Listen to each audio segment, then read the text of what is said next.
Hi everyone, and welcome to a new episode of Paratalk. And on this episode, I have brought back the one and only Ben Emlyn-Jones because, well, I haven't done an episode on UFOs for a while. And if you go on to, X or Twitter or whatever it's called now, I don't know. But everyone's going crazy. Everyone's going crazy about the UFO stuff.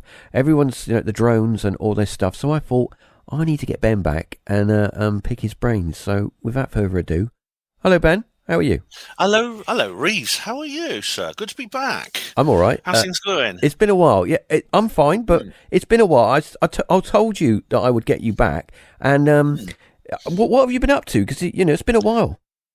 Yeah, well, same old thing, really. It's the thing I always do, going around producing content, researching where I can, commenting, writing, lots of writing, making videos for YouTube, doing my own radio show, which is a bit like yours. I do my own little podcasts and radio shows, and enjoying the world as much as I can. As horrifying as it is, yes. At least it's not boring. Yeah, certainly not. There's certainly plenty going on in the world at the moment to may horrify you or make you want to jump planet and go live somewhere else. I must say, the UFO scene, I'm still following the UFO scene, but it doesn't enthrall me at the moment the way it did before. I find my interest waning slightly, and the reason is I think the subject is stagnating a bit. I'm sure we'll go into more details about this. I feel that the last few months it seems to have stagnated slightly, and the people within it are reacting. I think some of them are reacting with a lot of I would say immaturity, and that's made me kind of lose interest a bit. I know that if there's some kind of big breakthrough, my interest will come back. But at the moment, I can't keep up with the wall of mirrors that's going on at the moment on the online UFO scene. That's one of the reasons I wanted to get you back, was because at the moment the whole UFO thing is kind of blown up, and everyone is kind of at each other's throats. And at the moment, if anyone listening, I'm sure that they kind of have seen it as well. UFO Twitter, as they call it, has kind of turned into a bit of a battleground, hasn't it? It's probably been on one way or another for quite a while, probably since 2017 when it was first created. There's always been different factions. There's been the people who believe one thing about Lou Elizondo and the Tic Tac footage, and Ryan Graves and David Fravor and the other pilots, and there's those who believe something else. And these factions are split into sub factions. And there's the extreme cynics, the people I call backslappers, who become extremely cynical about everything and seem to take quite a delight in being cynical, so they can lord it over other people who they see as naive and being duped by shills and things like that. And they've developed almost a kind of culture where that's become a part of their identity, and even in a strange way, a part of their self-esteem. And then there's other people who seem to think, for example, that Lou Elizondo, he's got to be working for the CIA, and there are real UFOs out there. But everything that's happened since 2017 has just been a deeper part of the conspiracy. It's just been another twist in this endless truth embargo that there seems to be no way out of, and these people never even suggest any way we can get out of it. And then there's the people like me who I think could have a more open-minded approach. Again, we get criticized very harshly and unfairly by the other factions. So I haven't really posted much on UFO. I'm always add the tag when I have a UFO subject article. I've literally just put one up, actually, an article about some very strange thing in York, which maybe we can talk about later. But there's a couple of people I still follow because I think they are sensible. One of them is Ross Coulthart, for example. There's Bryce Zabel, his co-host, on there. They do their little podcast on YouTube. And there's that UFO podcast, Andy McGrillen, and I think he's cool. I like Andy McGrillen. He's positive and things like that. He has a positive attitude. And there's people like Christina Gomez and the UFO Rabbit Hole and people like that. I like them. And I quite like Ryan Robbins as well, UFO Jesus. I think he doesn't. A lot of what he says doesn't make much sense to me. He seems to be very poetic and abstract, but I think he's a likable person. He doesn't get involved in the bitching, and so I follow him. All the others are just, there's these people, I won't name them, but there's some really quite nasty, but almost bully-like characters on there. I get fed up with. Well, I was going to say, has your thoughts toward the UFO phenomenon, has it changed in the last few years? You seem to become sort of more distant from it. Yeah, I haven't changed my opinion on the factual nature of the phenomenon at all. I've what's made me lose interest, and it's only really been the last few months I've really seriously lost interest, has been a stagnation in the process that has been going on to one extent or another since December 2017. It came to a head last year, of course, when David Grush came out, who I consider Man of the Year 2023, and things like there was those balloon things, or those pseudo balloons, or quite balloons, or I can't believe it's not balloons. In February, that was a year ago. I can't believe it's a whole year ago. Crazy. And then there was, of course, David Grush and things like that. And it seemed so exciting. But then we had the Schumer Amendment, which was then this has been essentially completely and utterly hobbled by the two Mikes, as they're known in Congress, the two congressmen whose campaigns were funded by Lockheed Martin. And so it appears there's a massive backlash. Dr. Sean Kirkpatrick has recently quit Arrow. And when he quit, he said something. He said, first of all, there's no evidence there's no evidence of any ET anywhere, any ET presence anywhere. He also, according to others, he lied and said that Christopher Mellon and David Grush never contacted him. Now, I mean, David Grush never posts on social media. He's wise enough to keep his head down. But Mellon is really indignant about it. He actually said, I was astonished by this claim. He says he said that none of the conspiracy-minded whistleblowers ever elected to come to Arrow, and he says I offered to assist in his investigation. I introduced him to Elizondo and Dr. Eric Davis, Hal Puthoff. These are the people from the TTSA, to the Stars Academy, and he said that he spent hours briefing Dr. Kirkpatrick himself, and then Kirkpatrick leaves Arrow saying that no one's ever contacted him to help him, And so Christopher Mellon, I know, is very angry about this. But it seems to me, I wouldn't be surprised. You see something similar now going on, which actually happened with Project Blue Book. And what Mellon is saying is very similar to what J. Allen Hynek said when we're talking like 60, 70 years ago. J. Allen Hynek was brought into Project Sign in 1947 to help investigate UFOs. This became Project Grudge and eventually Project Blue Book, which it remained for the next 20 years. He began as a skeptic. He was just brought in saying, well, I'll do this for a couple of months, take a sabbatical from my teaching work and then get back to it. This would just be a bit of a laugh for a while, something easy. It didn't take him long before he completely changed. What radicalized him was the fact that there were people involved in the program that essentially were brought in to investigate UFOs. That was their job, to investigate UFOs. And all they were doing, according to Hynek, was they were just shutting down investigations, writing half-baked reports saying, "Oh, this is swamp gas, this is a weather balloon, this is they didn't have Chinese lanterns in those days, but it was the usual excuses. It's nothing but that." And then he said that they were releasing these reports without any evidence that was the explanation. And he suddenly realized that the Project Blue Book is nothing more than a part of the cover-up, and he was involved in it. They brought him in to try and to be like the voice, to be the scientist, the voice of reason, the guy who says, yes, there's nothing to this UFO stuff. But Hynek refused. Hynek actually said, no, there is something to it. There is something to some of these cases. And I think we're in a similar situation now with Kirkpatrick being the gatekeeper. Yeah.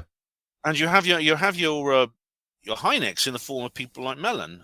And it's pretty obvious this is connected to Chuck Schumer, who brought in this amendment, which the wording of this amendment, you can't believe it almost. I mean, this is a piece of government bureaucracy, and you expect the usual bump, aforementioned, notwithstanding, blah, blah, blah, blah. It's just reading these things like chewing cardboard. But then comes these words, non-human intelligence, extraterrestrial spacecraft, things like that. These were in this piece of legislation. These words. And then the two Mikes and their associates, they immediately went before Congress and they started to demand that this was amended.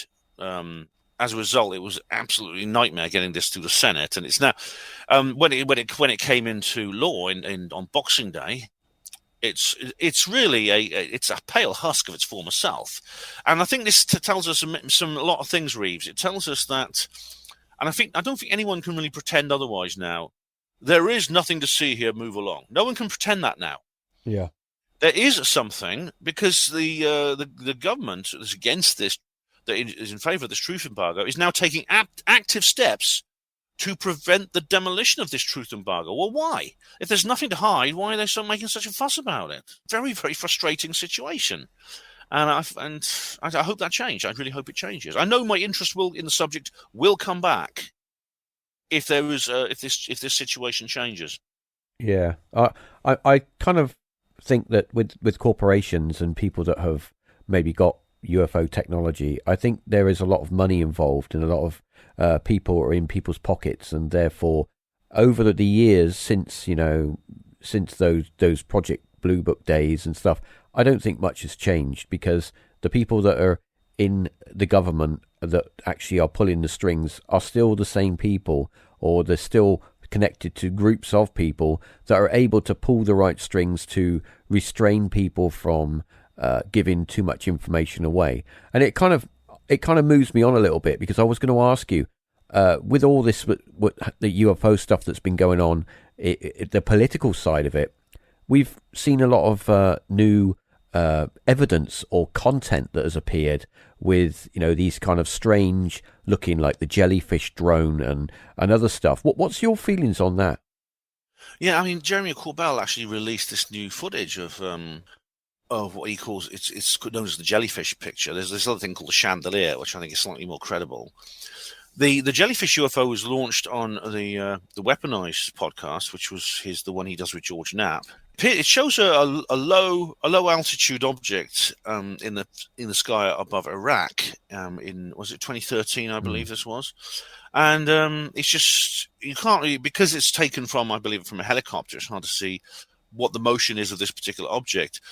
I have to say, to me, it looks like a bunch of balloons, and indeed, this was the day this was taken is actually something called Eid Mubarak. Now, in the Middle East and across the Muslim world, Eid Mubarak is a major festival where there is a lot of partying and celebration, and this includes things like balloons, but balloons being launched, and they often launched in big bunches like that.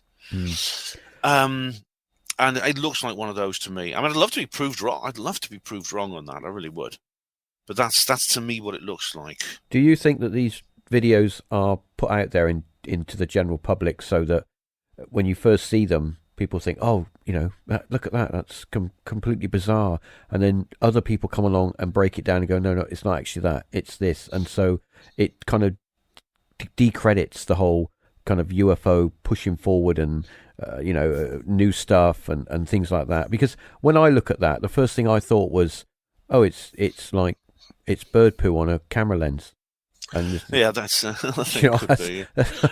what it kind of looked like. But I wasn't there. I didn't film it. I don't know. But to me, as someone who's maybe a little bit more of a critical thinker, because I'm, I read about this stuff. But the average person in the street who doesn't really sort of read about the stuff and just sees what they see, it's easier to hoodwink them. It's easier to sort of lead them on and then go, oh no, but actually it was this. And then they kind of forget about it and go, oh, it's all that. It's all a lot of rubbish. It's all the same. Do you feel that? That's certainly the effect of this. Whatever its intention is, that's the effect it's going to have. People will see that. This has been promoted an awful lot in the media, just like those ridiculous mummy things in Mexico a few months ago, which are made from spare. They're actually fake mummies made from spare parts Yeah, I by remember people they those. call vaqueros, who are grave robbers. I've spoken to the guy who's investigated this firsthand, a guy called Steve Mera. I've interviewed him twice about this. The effect is that people are going to see these. They're going to be shown to be ridiculous, and as you said, it's going to distract people away from what I think is a more healthy area of research and better evidence. And indeed, Corbell has released better material than this before. And I do wonder. I mean, I don't question his motives the way the backslappers do. I mean, they've just got him down as a complete bounder, a total cad who's good for nothing, and his lies whenever he opens his mouth. I think I seem to sense that he's genuine, just like George Knapp is. But he doesn't seem to have much of a filter if he's going to release.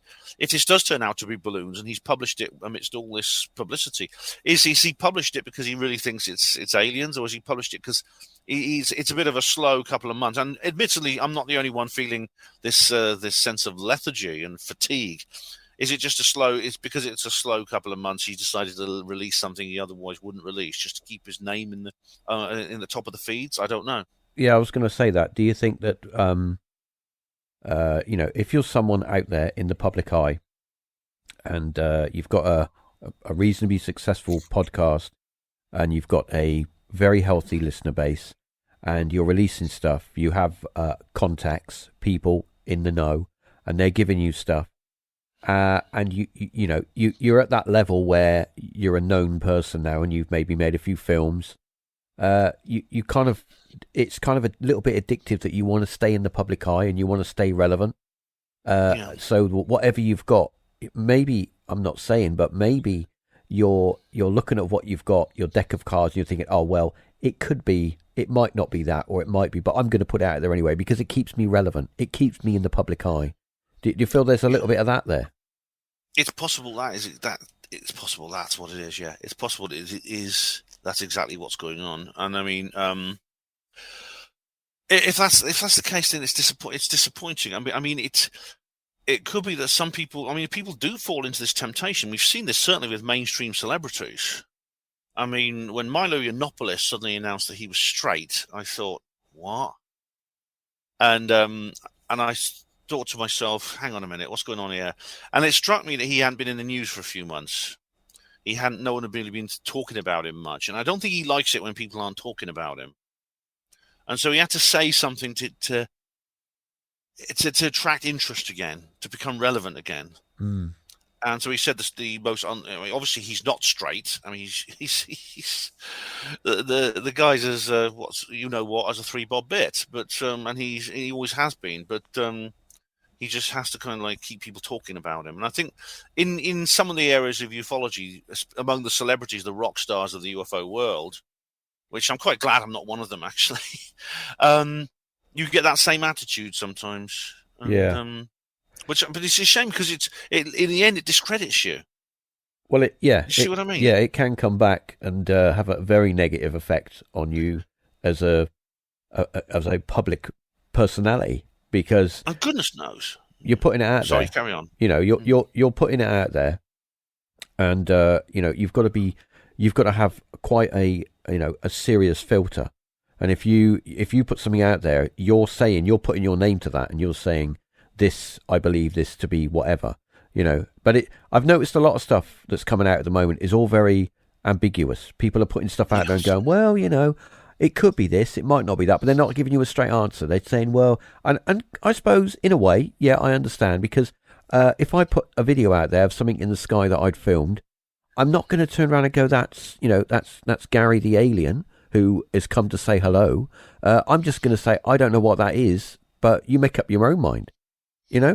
So, yeah, I can understand if you're a little bit ambiguous, but sometimes putting stuff out there that, that is just clearly just a balloon or whatever, can have a negative impact on the whole, the whole UFO sphere as a thing. nowhere is this more the case than paranormal research. I mean, I'm not going to name any names, either of TV programs or individuals, but so many people they get into the subject and they're really really interested in it and genuine. They start getting involved in the media. They start getting paid for what they do, and they get paid a bit more and a bit more and a bit more. And before you know it, they're on some TV show and they're investigating, and and someone challenges them on something, and they said, "Well, I know they did. They said we had to put a couple, we had to deliver results, and if we didn't, we had to put a couple of fake things in there because the viewers need to see results." Yes. So yeah, that bit, that is fake. That bit there. Sorry about that, but the producer said it was necessary. And once you get into that, you are the little boy who cried wolf, and you lose whatever I think credibility you had. It's interesting. I'm not going to obviously, I don't mention names, but there is a show out there where that was produced by a group of individuals, and one individual went off and did their own thing, and the other individuals, one in particular, didn't like it, so he put the word out there to certain networks: don't take anything from this guy, don't air his stuff. If you do, you can't have my stuff. Because at the time this other individual was slightly more established than the other individual, the other person wasn't able to get his foot in the door. So it does happen, and you can get taken away with the tsunami of fame or popularity and stuff. Moving on a little bit, I was going to ask you, about people just popping up out of nowhere. A few months back, I had a slight, a conversation with an individual that I think you know who he is, Ashton Forbes of the MH370 flight that vanished.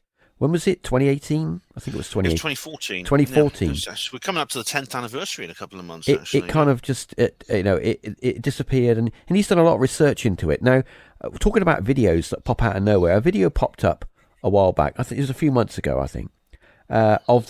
Allegedly of the aircraft that was filmed by, was it a drone? I think it was a drone or a satellite. There was two videos, one from a drone and one from a satellite. Yeah, and they matched very well. They matched though. And it filmed this aircraft. It was filmed in like a kind of infrared, wasn't it? Like a heat. Yeah. There's two separate types of thermal imagery. Yeah, thermal.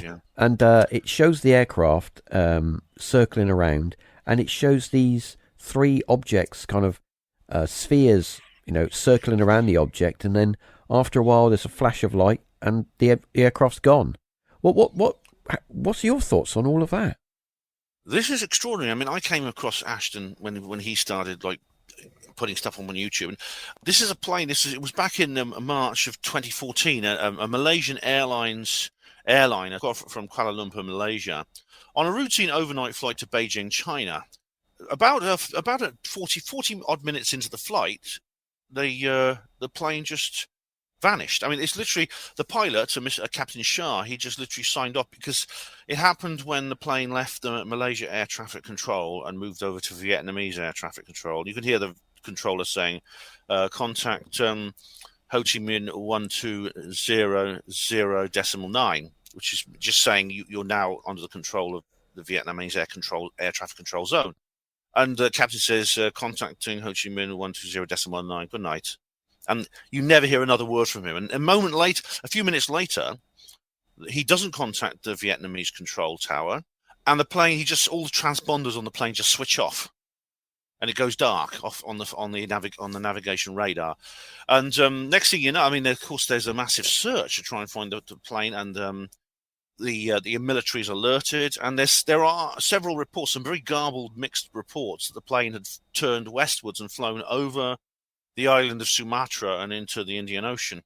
And once it was over the Indian Ocean, everyone lost touch with it.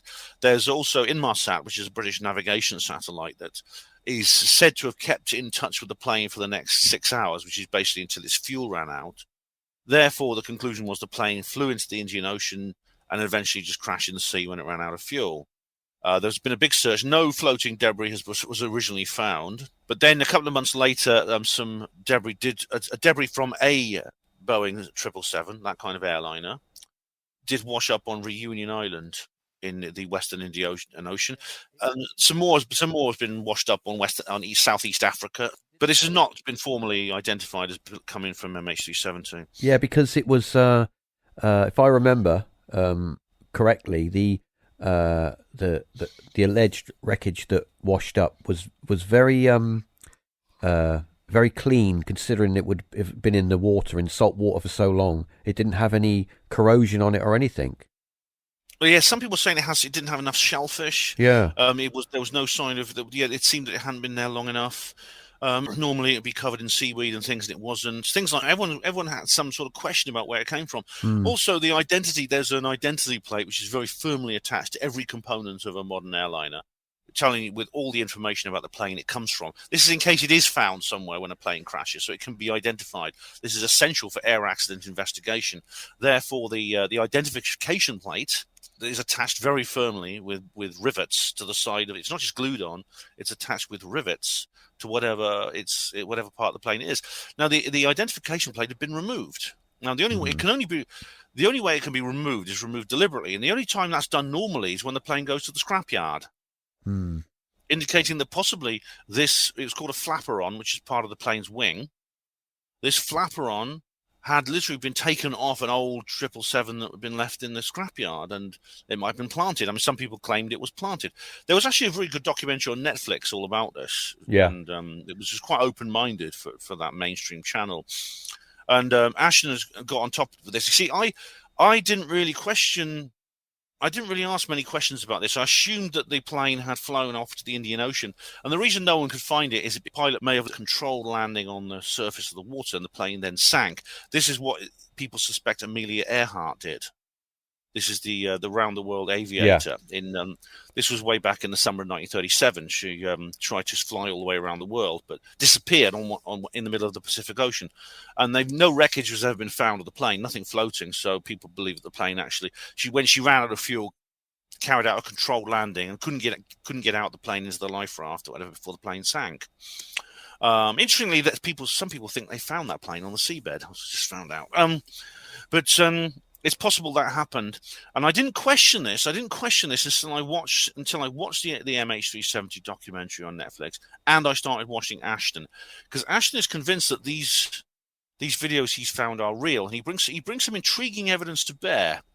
And now, unfortunately, he can't prove his case, and indeed, no one can in this day and age. In this day and age, anything can be faked visually. Yeah. Visual evidence does not carry the same weight it used to, because if you know what you do, if someone is very meticulous and they don't make any mistakes, they can produce an image which is realistic and indistinguishable from a real video. Hoaxes like this are everywhere. They're all over YouTube. They're all over Instagram. There's images, both still and cine, of Bigfoot, of Loch Ness Monster, UFOs, ghosts everywhere. And we have a terrible signal-to-noise ratio problem.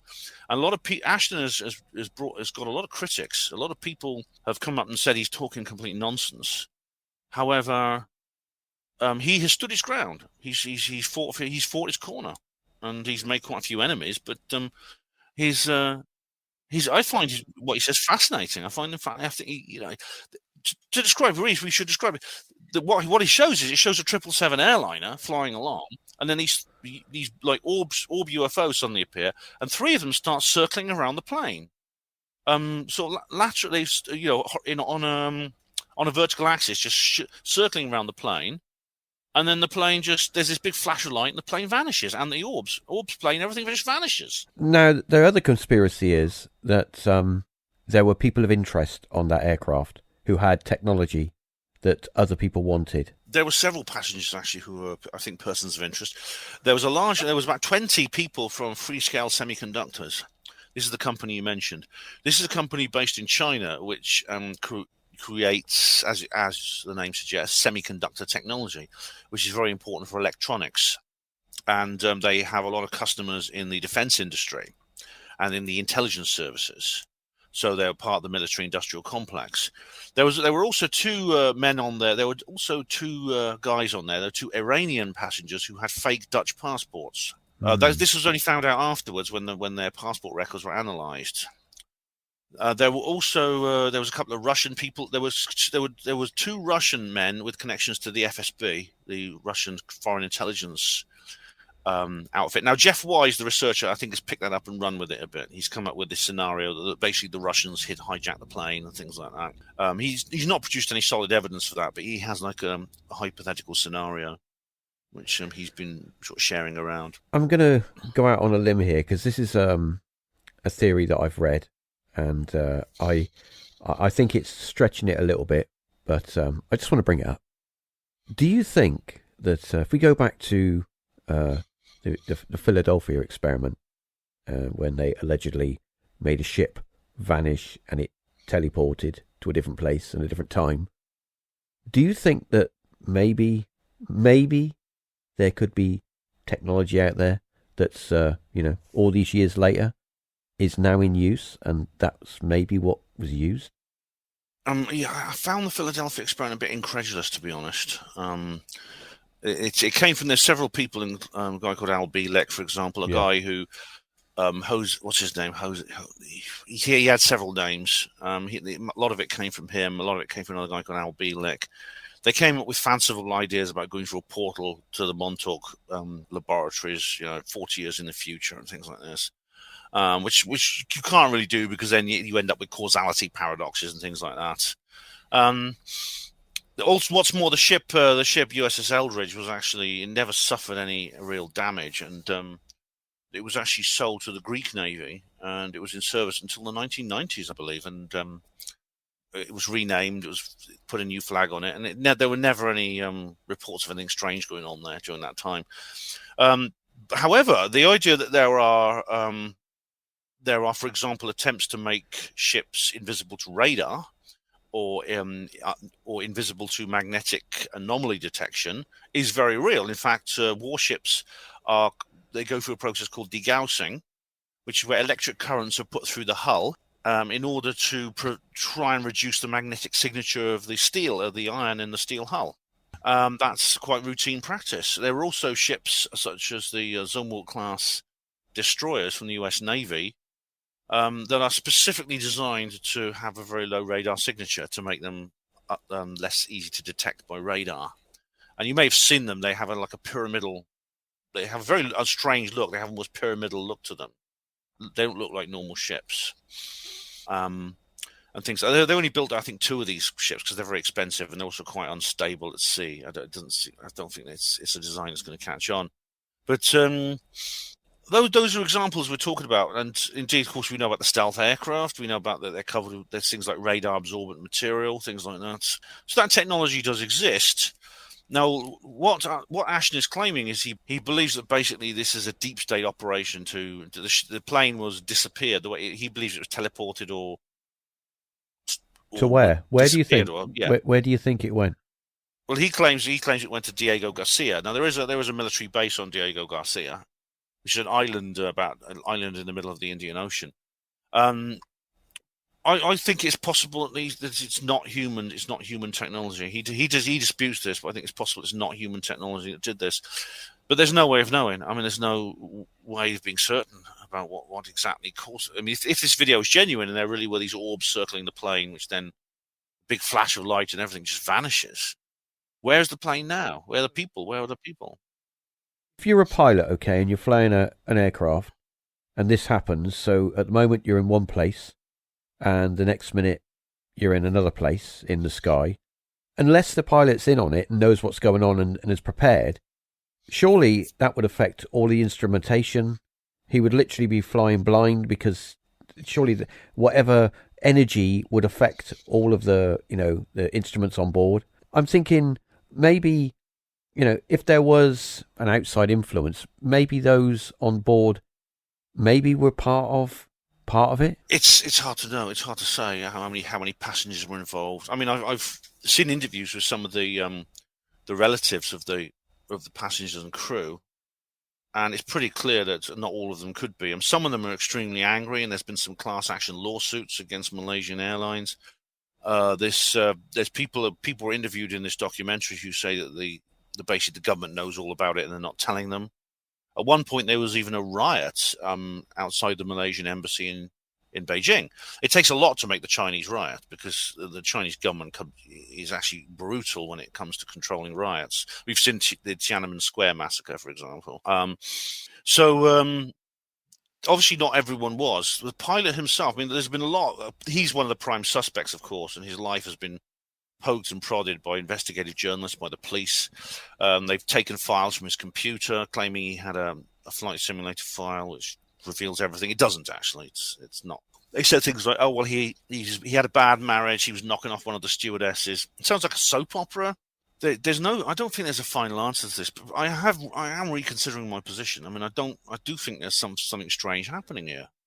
Well, yeah. I mean, it's been put out there. Everyone's got an opinion on what it might be or what might be happening. Some people say that the videos that have been put out are fake and that they've been created for, just to kind of as a sham.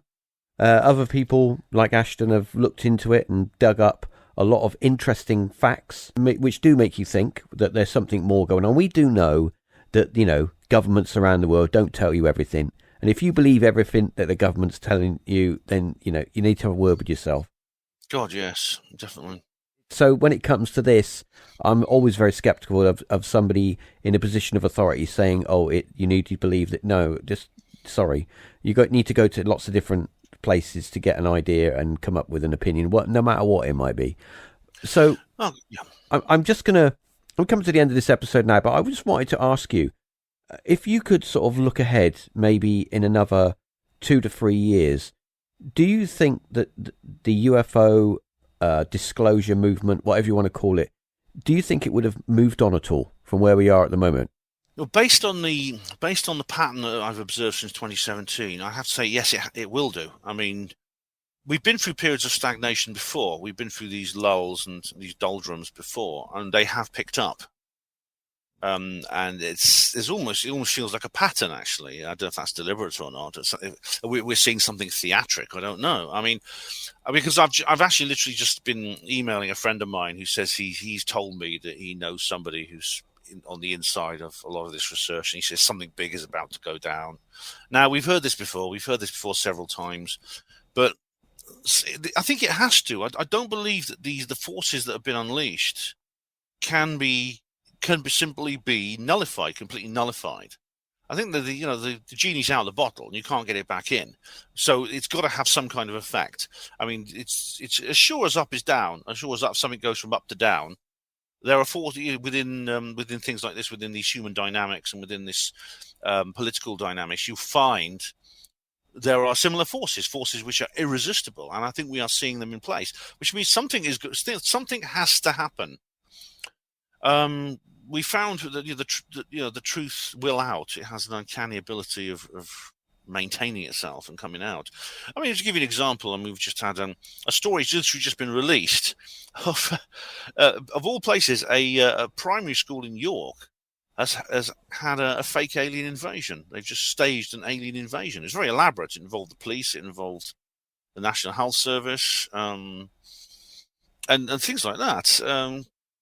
And it's obviously they say it's to encourage the children to be involved in creative writing, drama, and storytelling, and things like that. Why could it not be just like a general disaster? Why did it have to be an alien invasion? Yeah. Oh well, this is the curious thing. This is what's so curious about it. I mean, I can understand creative writing. You want to have something that's completely, to them imaginary or whatever to get your creative juices flowing. But I don't know. Once again, when you have something like that, it's you immediately you're taking it to the level of having a news report and playing the X-Files theme tune, where it becomes a bit of a comedy. This giggle factor hasn't completely gone away, but I think it's far less.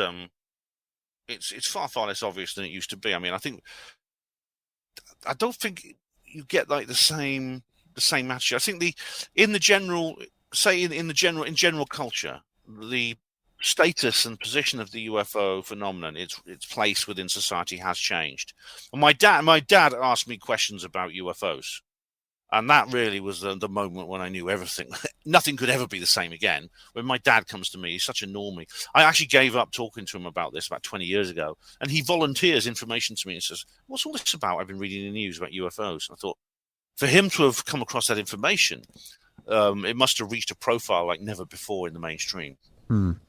It's a bit weird sometimes. Yeah, you get a few people. I've got a few friends that they say, "Oh, have you seen that in the news? What do you think on that?" And I'm thinking to myself, for me, it's like just normal. I read something and yeah, okay, and I understand it. But for someone who has got no interest in it and they start asking you questions, you're like, wow, it's like, where did that come from? So it's obviously it is impacting the greater, the greater sphere of the general public. But I'm maybe I'm just over pessimistic, but I just think that it's a lot of people are just looking at it as like, well, whatever. I got to pay the electric. I got to buy little Bobby some Marmite or whatever. I'm not interested. That will happen anyway. Yeah, and there'll be the majority of people that will be the case anyway, no matter what happens. Yeah. So I think that's something I've learned. It is a bit, I don't think we're going to have utopia is not around the corner. I don't think when. No, I mean, I'm not sure utopia is even possible, or maybe even desirable on a philosophical level. I mean, I think if I was writing Roswell Rising, my novel, if I was writing that today, I'd write it slightly differently. I wouldn't, because in the book, when disclosure happens in the story, everybody freaks out. There's a massive freak out in almost most parts of the world. I don't think that would happen. Actually, I think most people would just shrug. Yeah. There's probably a minority would freak out, and a minority like myself would be delighted. Well, I think that to be honest with you, I'm not being biased or anything, but maybe I'm generalizing a little bit.